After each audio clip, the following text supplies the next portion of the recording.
You know exactly what you need to do today. The list is in your head.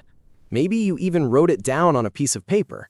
But instead of doing it, you are sitting there, scrolling, staring, letting the hours quietly slip by. And at the end of the day, when the heavy guilt sets in, you look in the mirror and tell yourself the same story you always do. You tell yourself that you are just lazy. You tell yourself that you lack discipline, that you are broken, that everyone else has figured out a secret you somehow missed. But what if that story is a lie? What if your inability to act has nothing to do with laziness and everything to do with something much deeper? We use the word lazy as a weapon. We use it to punish ourselves for not moving fast enough, for not being productive enough, for not living up to some imaginary standard. But in human psychology, absolute laziness is incredibly rare. Laziness is almost never the actual problem. It is a symptom. Think about it carefully. Are you really a lazy person? Or are you just exhausted from forcing yourself to care about things that do not actually matter to you? When you procrastinate, your brain is not broken. It's actually working perfectly. It is putting the brakes on. It is refusing to spend precious energy on a life, a goal, or a daily routine that feels completely disconnected from who you actually are. This is the harsh reality most people never face. You are not lacking discipline. You are lacking alignment. You are disconnected. You wake up and go through the motions of a life you think you should be living. You chase goals that belong to your parents, your peers, or the internet. You tell yourself you need to wake up at 5 a.m., build a side hustle, and grind every single day because that is what successful people do. But deep down, your nervous system rejects it. It feels hollow. It feels like wearing someone else's clothes. And when your daily actions are disconnected from your core values, your mind will eventually rebel. It will seek comfort. It will seek distraction. This is where your comfort addiction begins. When you feel empty or out of alignment, your brain looks for the fastest possible way to feel good.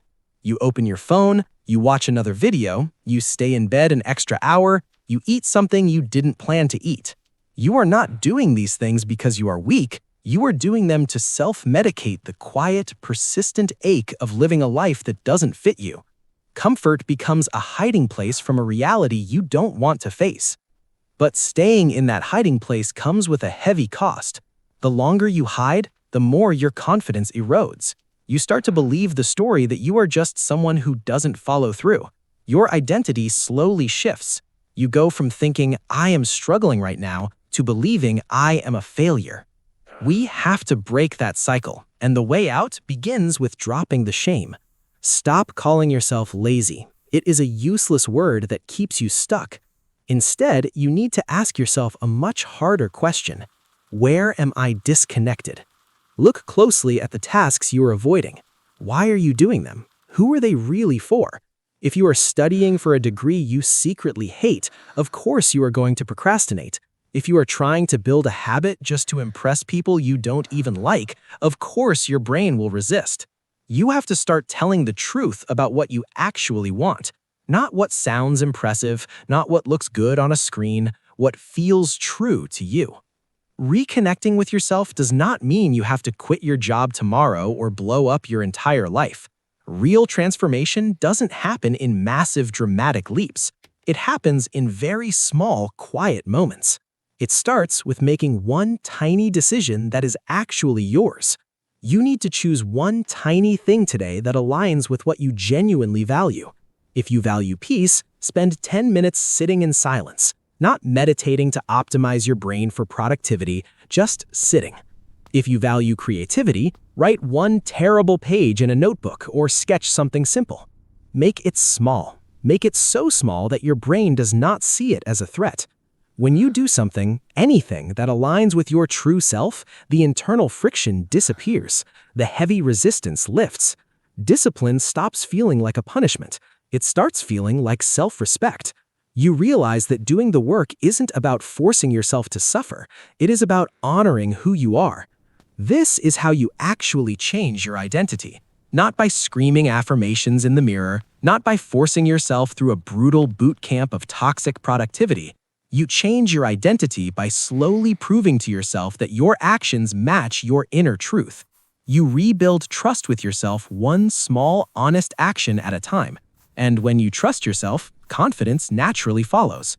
You stop overthinking every decision because you are no longer trying to guess what the world wants from you. You already know what you want. The heaviness you feel right now, the paralysis, the distraction, it is not a permanent character flaw. It is just a signal. It is your mind begging you to pay attention. It is a signal that it is time to stop playing a role and start getting honest. Don't try to change your whole life tomorrow. Don't write a massive new to-do list tonight. Just find one place in your life where you are pretending and stop. Make one small choice today that feels like you.